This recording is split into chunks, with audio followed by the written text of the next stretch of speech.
Hello and welcome back to day 10 of my December daily junk journal. So today is quite interesting because I've got on the left hand side I've got quite a dominant page. It's actually my illustration, the original, just cut out and made into a page. So I spend a bit of time trying to work out how I'm going to manage that because I don't want to stick anything right over the top, but at the same time I still want to actually use the page. So I think I decide just to kind of keep it with the number at that bottom left. But I do have a lot of photos I want to put in, a lot of bits and bobs, so it's time for a pocket. So I just grab a bit of random X sketchbook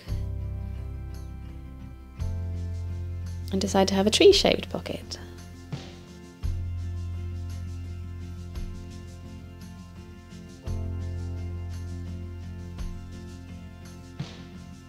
So this was another Happy Mail day for me. Another friend sent us a package of goodies, some gifts and some chocolate. And I know it's naughty, but I opened my Christmas present early because I could see it was a mug, and it was actually the Snowman and the Snow Dog mug with some hot chocolate with it. And I really, really, really wanted a Christmas mug, and I couldn't get one here, so I was so happy. So obviously I opened it straight away. So I've got the little label, the tag, up on the top right there to go in.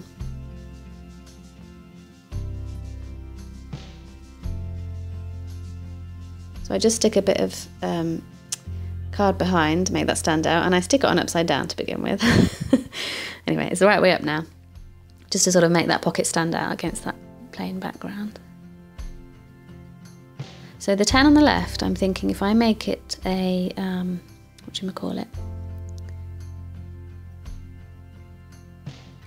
tip-in. Is it called a tip-in? Or is it just called a flappy thing? If I make it into a flappy thing, then I can, if I want to look at the full picture underneath, I can sort of flip it out, which was a good idea, but I'm pretty sure I changed my mind later on. At least a little bit.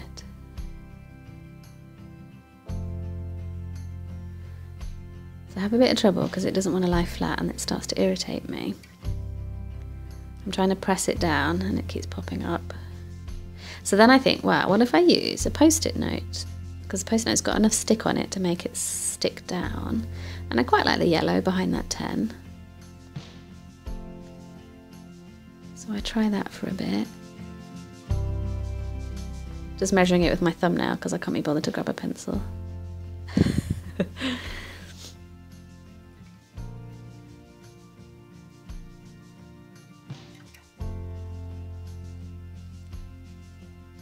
There you go. So it kind of sticks down there.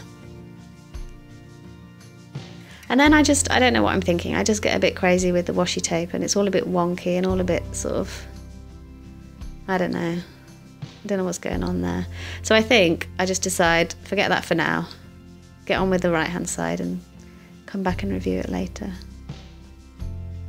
So my pocket's all ready to glue down.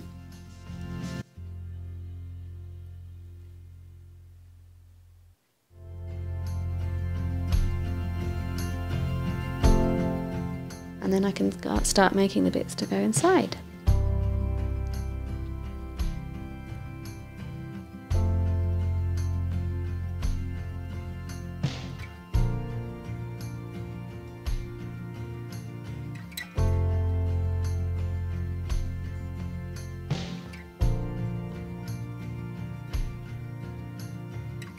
My friend sent a Terry's chocolate orange, which is sort of one of those random British traditions at Christmas. I think it's a British thing. I don't know, maybe it's not. Anyway, it's what, everybody always has a chocolate orange at Christmas. Top left photo, you can see it there, and I love them. And they cost about £1, £1.50 in England. And I saw them in the shop here, got very excited, went up to look, and they're about £5, so 5 times as much. And I thought, well, I can't really justify buying one.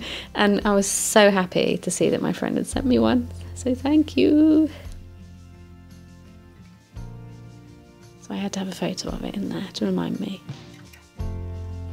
So I'm just sticking some bits on a journaling card now to pop in that pocket. some photos. The Christmas pudding cutouts are from the wrapping paper from the presents. And I just staple that tag on the top as a sort of a little handle, as it were.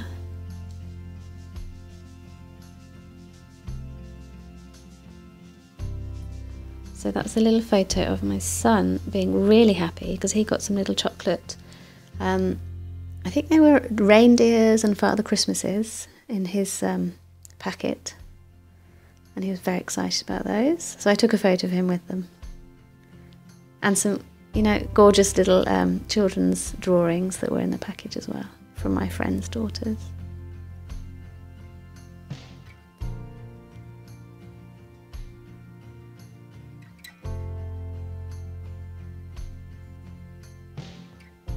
So that's all ready to go in the pocket.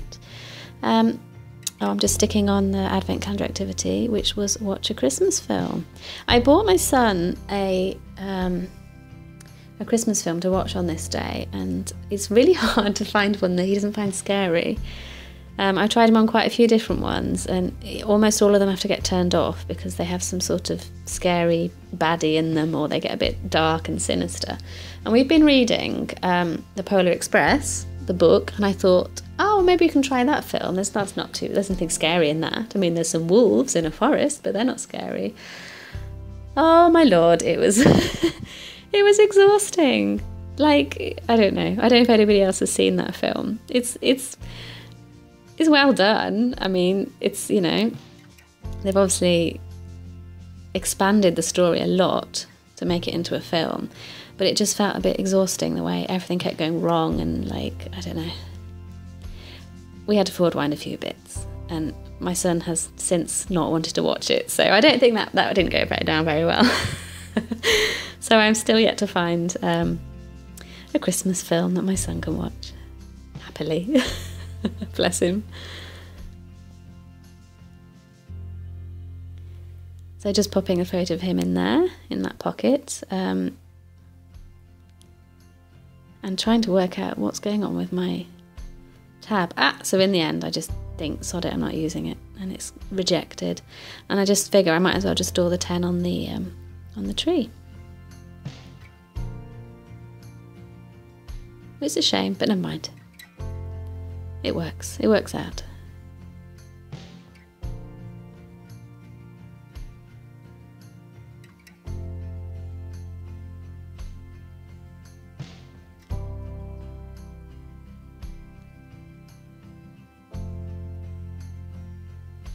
But then I look at it and I think, is the background too plain? I mean, it has those little leaves that I painted on when I was doing, you know, setting it up.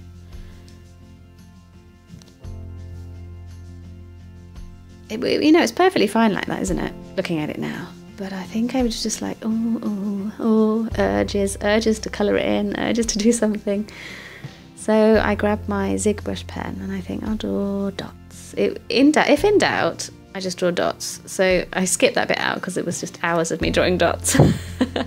And I drew a few little like parcel tags and parcels and an envelope on the right because it was a Happy Mail day. Yeah, and I think it does look better. I do quite like that. So I'm happy I did that one. And then I spot some more white space that needs filling. So this one gets filled with tiny X's all over. It's a Copic multi-liner I'm using there. It's a grey one in 0.3.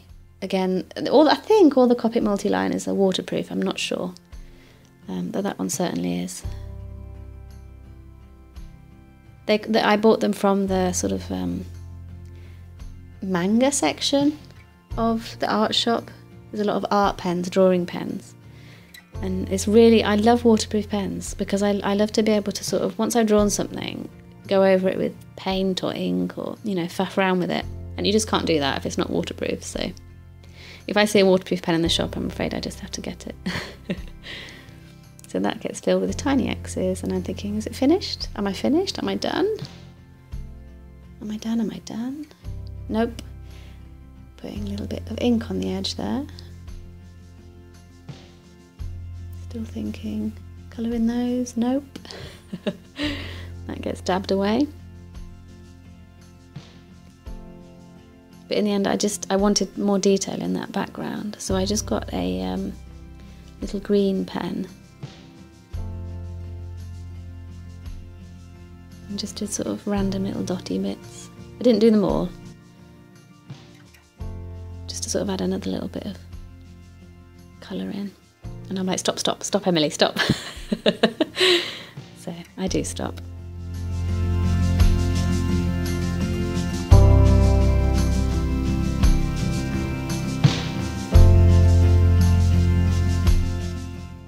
Okay, so that is day 10, the 10th of December on my December Daily Junk Journal. I hope you enjoyed watching it, and I hope to see you back for day 11. Thank you very much. Bye bye.